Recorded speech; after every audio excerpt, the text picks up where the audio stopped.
শুধু একজন মানুষ, নাম তার লীলা। উচ্চতা মাত্র 2 ইঞ্চি। সে বাস করে গভীর জঙ্গলের একটা পুরনো শামুকের খোলের ভিতরে। খোলটা পড়ে আছে একটা বিশাল পাতার নিচে, যেখানে সূর্যের আলো শুধু সোনালি ফোঁটায় ফোঁটায় ঢোকে। লীলা সকালে বেরোয় তার ছোট্ট দরজা দিয়ে। তার বাড়ির ছাদে জন্মেছে ছোট্ট মশের গালিচা। চারদিকে গভীর জঙ্গল। বিশাল গাছের গোড়ায় সে যেন একটা সবুজ সমুদ্রের তীরে দাঁড়িয়ে। একটা ছোট্ট ঝর্ণা বয়ে চলেছে পাথরের ওপর। তার একটা ফাটলে লীলা তৈরি করেছে তার রান্নাঘর। পাতার টুকরো দিয়ে চায়ের কাপ, শিশিরের ফোঁটা দিয়ে চা। সে বসে থাকে, পায়ের কাছে ঝর্ণার শব্দ, মাথার উপর পাখির গান। জঙ্গলের একটা ছোট্ট নদী, তার তীরে লীলা লাগিয়েছে তার বাগান। ফুলগুলো আসলে ছোট্ট ছোট্ট অর্কিড আর মাশরুমের ছাতা। সে হেঁটে বেড়ায় ফুলের মাঝে, যেন সে একটা রঙিন মেঘের ওপর দিয়ে হাঁটছে। লীলা একটা বড় পাতা নিয়ে নদীতে ভাসে। পাতার ওপর তার ছোট্ট বাঁশের বৈঠাক।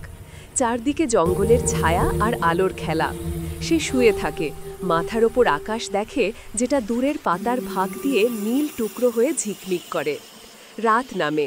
লীলা শুয়ে আছে একটা পাকা বুনো ফলের ভিতরে। ফলটা কেটে সে তৈরি করেছে তার শোবার ঘর। গোলাপি দেওয়াল, মিষ্টি গন্ধ। বাইরে জোনাকিরা জ্বলছে হাজার হাজার। তার ছোট্ট জগৎটা যেন একটা জ্বলন্ত তারার সমুদ্র। সকালে একটা বিশাল নীল প্রজাপতি আসে লীলার কাছে। সে উঠে বসে তার ডানার ওপর। প্রজাপতি ধীরে ধীরে উড়ে যায় জঙ্গলের ওপর দিয়ে। লীলা বসে থাকে ডানার নরম শিরার ওপর। চারদিকে সবুজের সমুদ্র আর সোনালি আলোর ঝিলিক। বৃষ্টি থেমে গেছে। একটা বিশাল পাতায় জমেছে পরিষ্কার জলের পুকুর। লীলা সাঁতার কাটে সেই পুকুরে। তার চারপাশে জলের বুদবুদ আর আকাশের প্রতিবিম্ব। মাঝে মাঝে এক দুটো পাতা ভেসে আসে, তার কাছে যেন বিশাল জাহাজ। একটা প্রাচীন গাছের গুঁড়োর মধ্যে লীলা তৈরি করেছে তার লাইব্রেরি। বীজ আর ছোট পাতা দিয়ে বাঁধানো বই। সে বসে পড়ে, আলো আসে গুঁড়োর ফুটো দিয়ে। বাইরে বৃষ্টির শব্দ, ভিতরে শুধু তার নিঃশ্বাস আর পাতা উল্টানোর মৃদু শব্দ। রাতে লীলা নাচে একটা বিশালাকার সাদা মাশরুমের ছাতার উপর। চাঁদের আলোয় মাশরুমটা জ্বলছে। চারদিকে জোনাকি আর অন্ধকার জঙ্গল। সে ঘুরছে, হাত তুলছে, যেন পুরো জঙ্গল তার জন্য থেমে আছে। একটা বিশাল পাতার দুই প্রান্তে মাকড়সার জালের সুতো বেঁধে লীলা তৈরি করেছে তার ঝুলনা বিছানা। সে শুয়ে থাকে, হাওয়ায় দোলে। মাথার ওপর তারার আকাশ, চারদিকে জঙ্গলের গভীর শ্বাস। তার ঠোঁটে একটা হালকা হাসি। সে জানে এই ক্ষুদ্র জগতই তার পুরো পৃথিবী। লীলা এখনও একা, কিন্তু তার চারপাশেই কিছু জীবন্ত সঙ্গী জুটেছে। তারা কথা বলে না, কিন্তু তাদের উপস্থিতি লীলার জগৎকে আরও উষ্ণ করে। একটা ছোট্ট কচ্ছপ, লীলার কাছে ঘোড়ার মতো বড়, প্রতিদিন আসে শামুকের খোলের সামনে। লীলা তার পিঠে চড়ে বসে। দুজনে মিলে ঝর্ণার পাশে যায়। কচ্ছপের খোলে লীলা রেখে দেয় শিশিরের চা। কচ্ছপ ধীরে ধীরে চিবোয় একটা পাতা। লীলা হাসে। নীল প্রজাপতি ফিরে আসে। লীলা তার ডানায় রং মাখায়, ফুলের রস আর মাটির গুঁড়ো দিয়ে। প্রজাপতি ডানা মেলে ধরে, লীলা আঁকে ছোট্ট ছবি। তারপর দুজনে উড়ে যায়। ডানার রং জঙ্গলের আলোয় ঝিকমিক করে।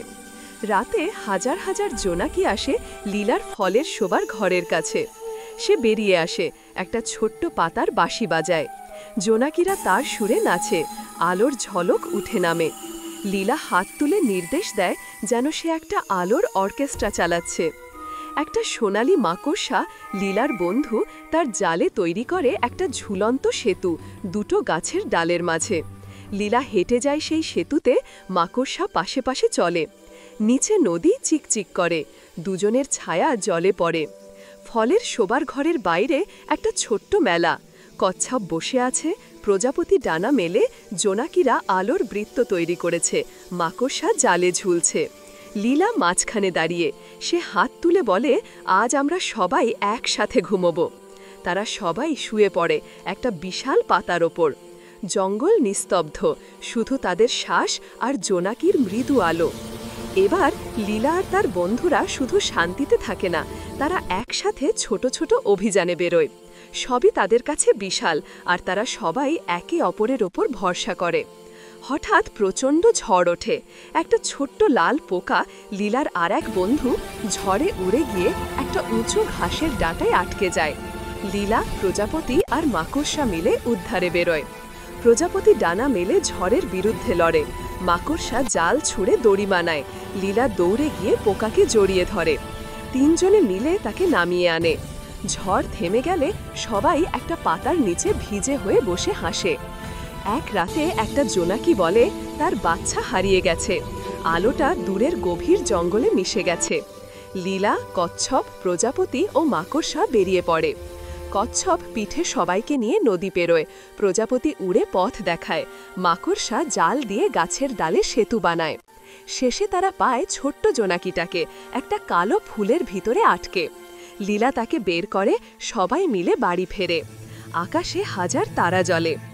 লীলা স্বপ্ন দেখে একবার জঙ্গলের সবচেয়ে উঁচু গাছের মাথায় উঠতে। সবাই মিলে চেষ্টা করে, কচ্ছপ গোড়া পর্যন্ত নিয়ে যায়, মাকড়সা জালের দড়ি বানায়, প্রজাপতি লীলাকে পিঠে নিয়ে উড়ে ওঠে। চূড়ায় পৌঁছে লীলা দেখে পুরো জঙ্গলটা তার পায়ের নিচে, সবুজ সমুদ্র। সে চিৎকার করে, আমরা পৌঁছে গেছি। বন্ধুরা তার চারপাশে ঘিরে দাঁড়ায়। দূরে একটা আগুন পিঁপড়ের বাসা, তার ভেতরে আছে সোনালি মধু। লীলা আর বন্ধুরা মধুর লোভে রাতে হামলে পড়ে।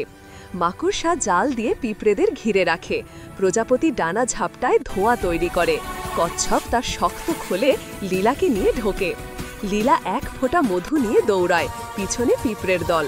শেষ মুহূর্তে তারা পালিয়ে একটা পাতার নিচে লুকায়, মধু ভাগ করে খায়, মুখে মিষ্টি হাসি। একদিন তারা এত দূর চলে যায় যে বাড়ির পথ ভুলে যায়। বৃষ্টি নামে, রাত নামে, সবাই ক্লান্ত। লীলা বলে, আমরা একসাথে আছি, তাই বাড়ি খুঁজে পাবই। তারা একটা বড় পাতার নিচে আশ্রয় নেয়। জোনাকিরা আলোর পথ দেখায়, কচ্ছপ ধীরে ধীরে হাঁটে, প্রজাপতি উড়ে চেনা জায়গা খোঁজে, মাকড়সা জালের সুতো ছেড়ে পিছনে ট্রেল বানায়। ভোর হতে না হতে তারা শামুকের খোলের সামনে পৌঁছে যায়। লীলা হেসে বলে, সবচেয়ে বড় অ্যাডভেঞ্চার ছিল বাড়ি ফেরা।